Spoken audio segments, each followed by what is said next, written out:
Hi, I'm Leif Madsen. Thank you for coming to the presentation here. I'm going to be talking about building a distributed call center. What I'm essentially going to do is do an overview with slides that will start from a traditional PBX and some of the advantages and disadvantages as we move through the progression to a more complicated system, where at the end the system will essentially be multiple boxes that distribute calls between multiple other boxes and agents and everything. Hopefully I'll have time here at the end. I have a little bit of a demo that just shows how simple it is to build two virtual machines running Asterisk and have two separate queues and share agents between those boxes, which distributes the device state information between them.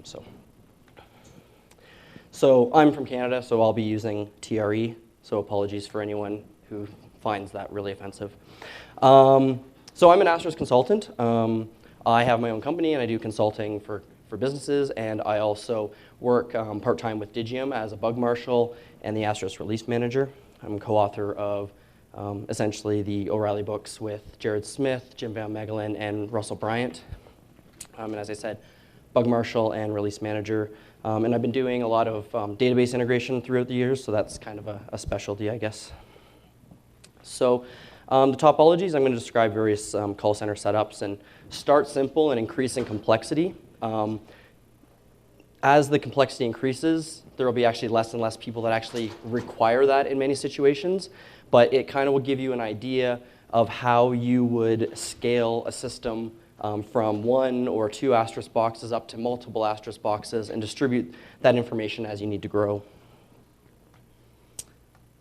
So this is a traditional call center. You have your standard PBX system.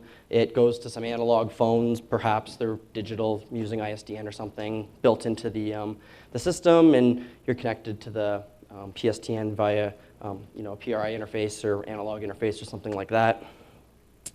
So the call is distributed through the built-in mechanism to the agents. It's not very easy. Most of the time it's impossible to actually distribute that call outside of a localized physical location. And you have to be physically connected to the phone system in that type of situation. So here's a hybrid system, which is a good transition model. So you have the existing system already, but then you connect an Asterisk system to it. And you might still use all the same routing information within the existing system that you have, but now you've utilized Asterisk more as just an endpoint to add, say, SIP device, EEX devices, or whatever the case may be.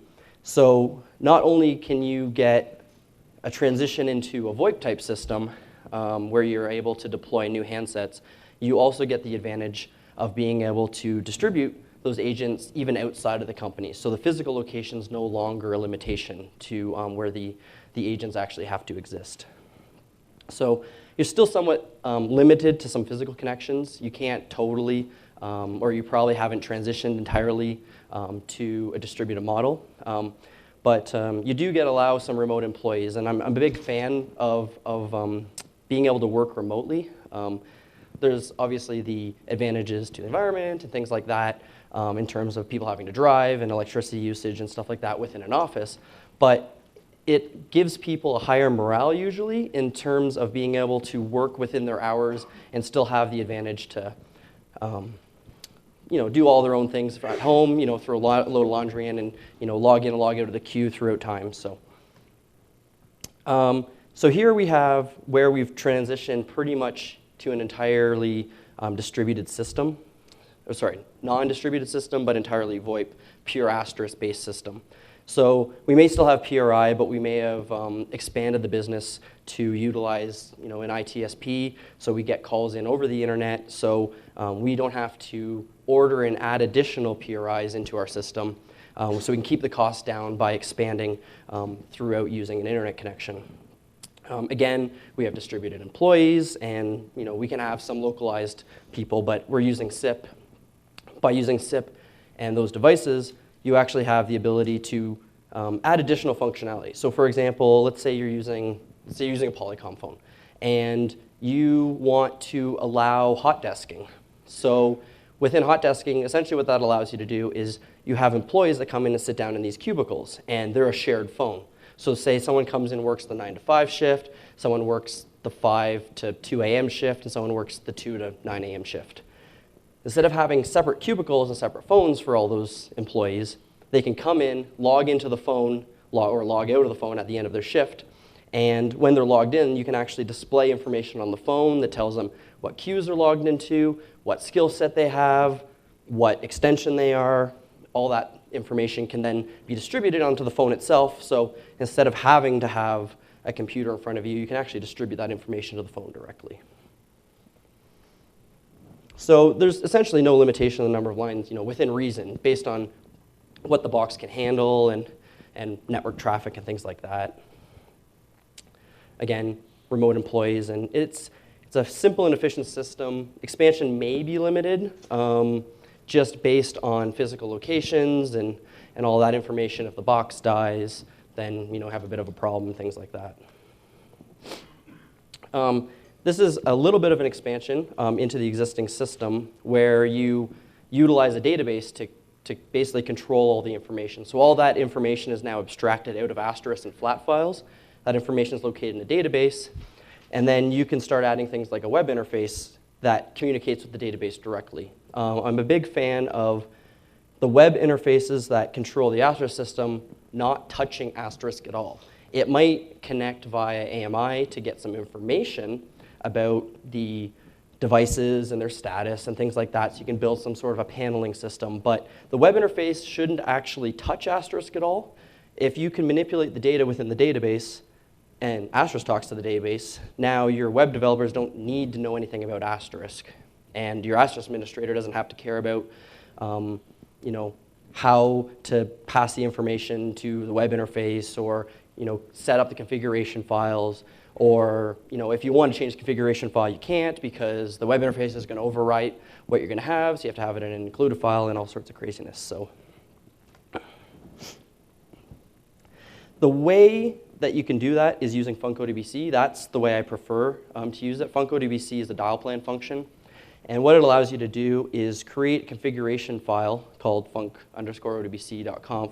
And within that file, you can write your SQL statements both to push information into the database and to retrieve information from the database. And the huge advantage to that is that when you write your dial plan, you don't have to worry about the extensions and writing down macros and things like that that handle all the extensions within the system. You just abstract the information so that you just generally, how do I want to connect calls? When a call comes in, they request, say, extension 101. You actually do the lookup in the database, pull the information down. You can get the person's name, the skill set, that they're in the queue, where their location is, whether they're available, all that stuff. You pull that down, you can deliver it to the endpoint at that point. Because it's in the database, the web interface could actually modify that. So if you wanted to, say, pause an agent, or you wanted to log someone out, someone could just go to the web interface, log them out. As soon as a call comes in and tries to find that endpoint, that data is immediately available to Asterisk, and there's no reloading of dial plans or configuration files, and essentially there's no latency involved in that data being available to Asterisk. As we expand, we start getting into master-master replication, the databases, and making sure that data is available in multiple locations. And because we're relying on the database so much, we don't want it to go away. So we start replicating it, and we can have that information distributed between the databases, and allows us to expand into the future as well, because we have multiple databases. That allows us to have calls between the databases and essentially load balance. So the master-master replication with MySQL is relatively easy to get set up. I found a couple of web pages, and I had it set up and running, and I'd never done it. And I had it working within a couple of hours or something. Again, load balancing helps prevent downtime. And I like using, something like Pen is a very small application that allows you to essentially send all, you can configure FuncoDBC or ResODBC to just connect to, say, localhost. And then what Pen will do is essentially listen on that localhost address, and then you can specify a whole bunch of remote addresses for all your databases. So Asterisk doesn't have to care about where all those databases exist and how they're being distributed and all that thing. So Asterisk just talks to the local address, and pen actually handles all the distribution. It's a very simple distribution. It's like a one-line command, and you just run it, say in rc.local on startup, and away you go. ResODBC also handles failover, so you can actually specify multiple databases and all that, so that Asterisk can actually handle the failover. So here we start getting into a more complicated setup. We now have 2 Asterisk boxes, and we have calls coming in. We have phones registered to both boxes. The ITSP can come in and go out from both boxes. Both those systems are connected to our replicated database. But the key component is this blue arrow between the 2 Asterisk boxes in the middle there. And it's using OpenAIS to distribute presence information for the devices between the 2 boxes. So let's say that there's a queue on the first box on the left there, and there's a separate queue in the box on the right. And when the calls come into those queues, we can actually deliver calls to the devices on either of those boxes and know whether they're on the phone or not on the phone. Because if we don't know whether they're on the phone or not, then we have to actually try calling them to determine whether they're available or not. And that's just uses cycles and time to deliver a call.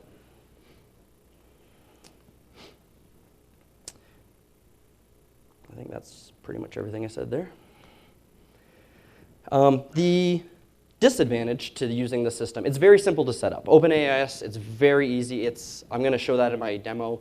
It's like there's 2 files, the openais.conf and the corosync.conf file, and you just essentially tell it what address to bind to, and it just uses multicast to distribute that information, and it does all the hard work. You just then have to load Asterisk to tell it to use OpenAIS, and then essentially the presence information just magically is shared. The disadvantage is that it's limited to a LAN environment, so you can't distribute this over physical locations or over the internet, for example. So that's where, as of Asterisk 1.8, we have the ability to use XMPP to distribute that information. And you can distribute that over, the internet or over higher latency links, for example. It's a little more complicated just because you actually have to set up an XMPP server, and then you have to manage that and worry about potentially distributing that and making sure it doesn't go down. But it's the same type of setup where XMPP is essentially being used as the protocol to distribute the device or the presence information for the devices. So this uses the Tegace XMPP server.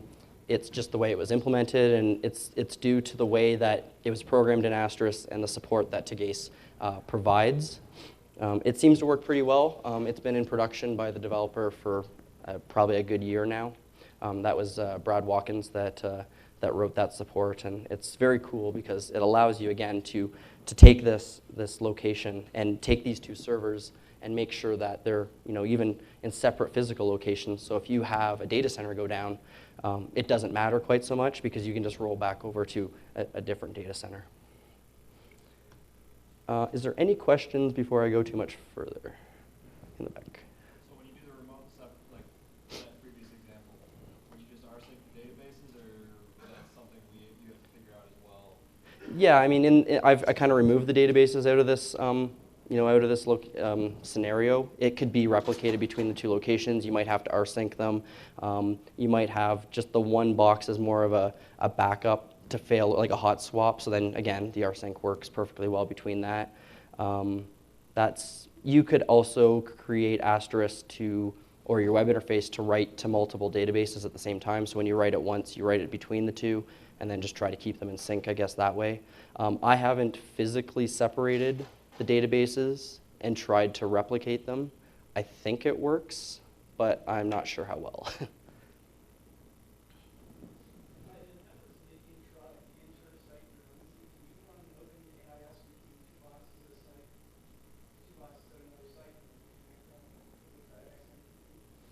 So the question was, can you use OpenAIS within a LAN and 2 physical separate sites, and then use XMPP to bind between the 2 locations? I don't see why you couldn't. I haven't tried that. That's a really good question. I'm going to try that later. I don't see why it wouldn't work, to be honest, because if you're telling the local Astra servers that this is where I'm handling the device state information there, and then you're also configuring a whole separate process. Those two processes aren't talking to each other. They're just monitoring the presence information locally and should be able to distribute it fine. I could see there could be the potential for a collision somewhere between that, but so anything else before I move on? Cool. So here we get into like a multi-queue, multi-site setup, and this is kind of the most complicated setup, where in the front you would use something like a SIP proxy or some sort of a distribution server. Over the last year, I've been really interested in waiting for Asterisk SCF to mature enough to be able to try using it in the front, so that you can use it as the distribution and continue using Asterisk as essentially the queue or the feature server, at least until a point where maybe there's some sort of distribution mechanism in Asterisk SCF to, eventually just remove the Asterisk requirement entirely, and then just use Asterisk, for conferencing or whatever Asterisk SCF can't handle at that time. But so in this scenario, we've got three Asterisk boxes running vertically here, and the top one's sales, the middle one's support, and the bottom one is like the RMA or returns. And those are the queues. And what those boxes are doing is the device information or the presence information for the devices is distributed from a set of registration boxes. So where the phones physically exist, they're registered to another Asterisk box. And in this case, I have two separate sites. And the reason I'm using Asterisk at those sites is because if there's a loss of connectivity to, say, this cluster of queues, at each of those sites, the Asterisk box can continue working locally if it lost connection to the main cluster. So at least you have maybe a smaller set of options and things you can do, but at least you can receive calls locally and place calls at a minimum. And each of these boxes that are running the queue are not necessarily handling the media or anything like that. They would just be kind of the box that does all the smarts to determine where the call should go, and then you could potentially re-invite the media and things like that between the ITSP or your distribution server and the phone directly, or the box that has the registration for the phones. So that allows you to scale up the single queue box, because then you're not handling the media and recordings and all that stuff. All the recordings can live somewhere else, all the I/O disk access and all the things that can potentially cause problems. So yeah, the load's distributed across multiple systems. It's useful where the queues are heavily utilized because you just essentially have a single box or virtual machine for every queue. And the agent servers can perform additional functionality. So if you want to use conferencing on there or anything else, like I said, like recording calls and things like that, can all be done at that box, and you can have all that stuff on site and get rid of it within your system here. So Asterisk does not have the ability to distribute the queue itself between multiple servers. And what that essentially means is if I have a sales queue, let's say I have two physical boxes and they're both running a queue called sales and they're configured exactly the same, if a caller calls into one of them, I distribute, say, the calls evenly between the two servers, and caller 1 comes on box A and caller 2 comes on box B, well, from the box's viewpoint, those are both caller 1. There's no ability to distribute the position between the queues. And kind of had a discussion about that, and it kind of came down to, if you have that many callers and that you really need two separate boxes running for the same queue at the same time, especially after you've offloaded all the media and things like that, does it really matter, or are you going to have a subset of agents between the boxes, and does it really matter at that point? So a bit of a debate to whether you really need to have an actually distributed single queue between multiple physical locations when you can just have one box, have the queue, and it's not handling any meter or anything fancy, it's going to handle, say, a few hundred calls anyways. If you've scaled up to that many calls and that many agents, maybe at that point it's probably a good thing to just have multiple boxes that are kind of independent of each other. All the information can be, distributed. You can write it to the same database. You can do all your analysis, from all those boxes and pretend they're the same queue. You can actually have agents shared between those boxes at the same time because the device information's shared there. So there's no functionality loss. There's just the thinking of it as a single queue across multiple physical boxes. Think of it more as, sales queue 1 and sales queue 2. So, I've actually gone through this quite quickly. Normally it takes me a very long time. So throughout this, started simple, increasing design complexity throughout this system. If you're only 40 seats, you don't want to build a system, like say this one, which is good for say 500 seats. The management complexity and setting it up is a bit of a burden. So if you're 40 seats and you can just have one box handle all of that, and then just maybe have a second box as a hot swap failover, that's probably your best bet. But if you're 40 seats now and you're planning on expanding within the next 2 years to 500 seats, then maybe you have to have a game plan of get a couple boxes up and running quickly, get the calls distributed and working and making money, and then build out for the 2-year plan. So questions before I do the demo. So if you have the queue distributed right there, you have an HA scenario where it's basically a hot swap. Is there any way you can share the state of the callers in the queue so when it swaps to the other box when it fails? If the box fails, you're going to lose the calls anyways. So there's not really, you don't really need you might have it logged so that when they call back, you can maybe put them back into the same position. So you could be smart about that if the caller came back, called back in, be like, oh, well, they were already connected to an agent, so I'm going to stick them at the front of the queue. You could maybe do something like that. But keeping the actual information about the caller and where they were in the queue and like that is probably not as useful just because you're going to lose the call anyways, so they have to call back. That's where the advantage of, say, using Asterisk-SCF in the front is good, because once you've got the call through the queue and done the logic and the agent and the caller connected to each other, Asterisk isn't even in the scenario. So now you get the advantage of Asterisk-SCF where you get live call failover, and then you don't even lose the call at that point. You might lose some of the logging or something, but I'm sure there's ways of getting around that. And that's kind of theoretical at this point, but I see no reason why it wouldn't work.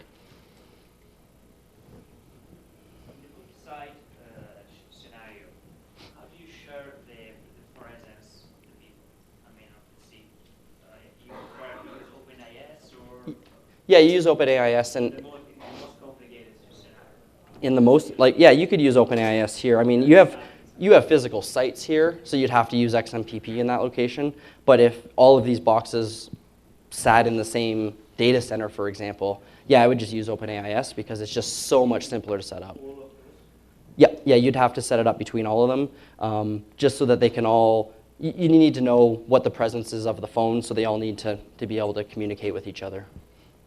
And then and that's all just done over multicast, so this just kind of, they're all listening for the information.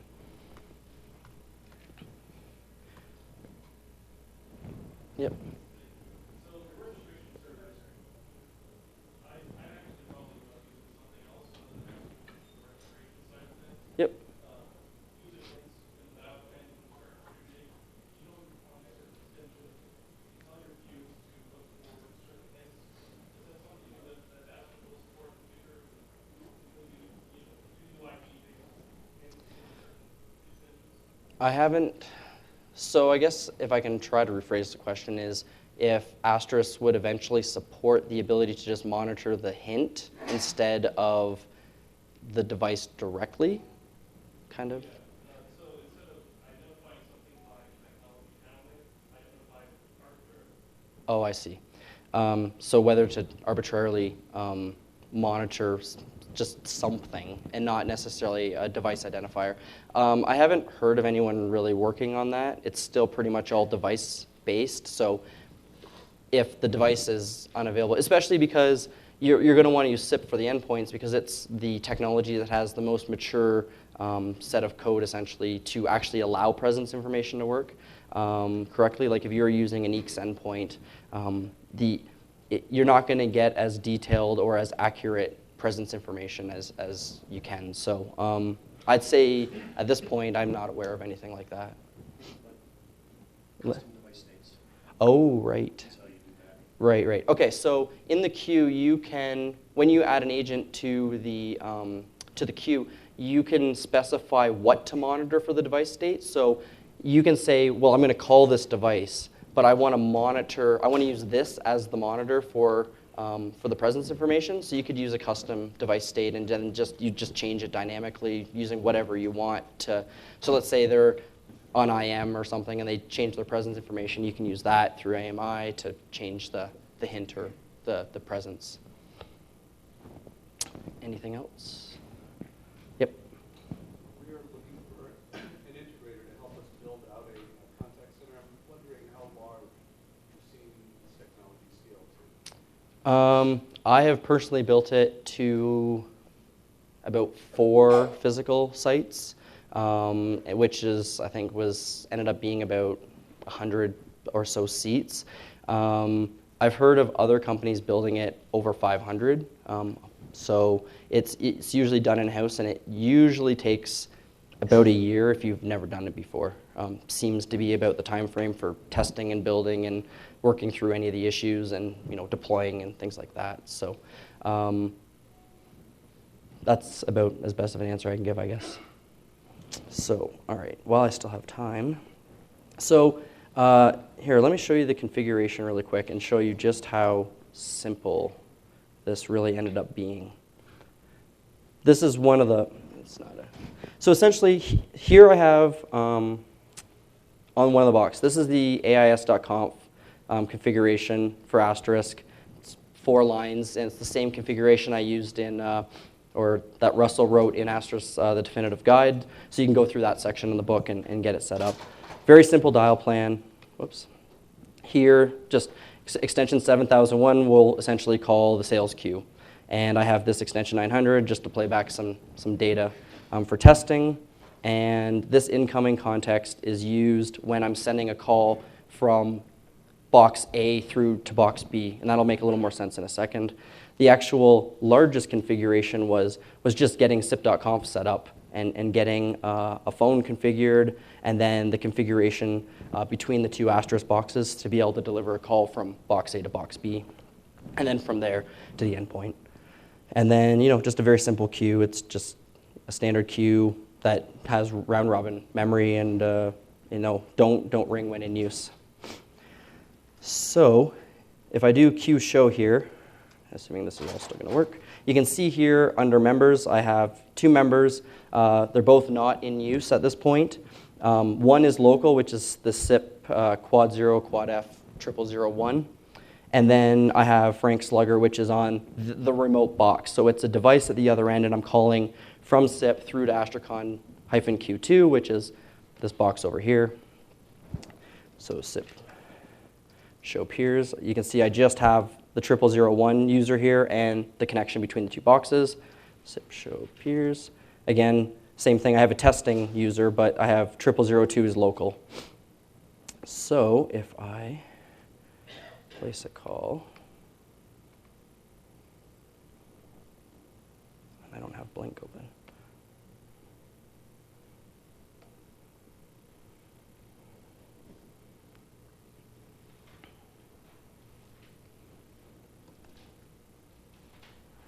Oh, wrong server. Okay, so I've got a call up and running. So I have this device here, local, is in use right here. And if this has worked, in use on, so now it's remote, that's the remote device there, and it's also in use. So if I place a call into this queue, I've essentially used 2 agents on 2 separate queues logged in. They're both on separate physical servers. This queue will know not to call over to that person remotely because it's in use. And like I said, I mean, the configuration is this, that's it. That was a queue, that's AIS, distributed device state. Other than that, it's just very just get Asterisk up and running at that point. So I'll post that on my website here after the presentation. And before I ask a couple questions to you guys, does anyone have questions for me?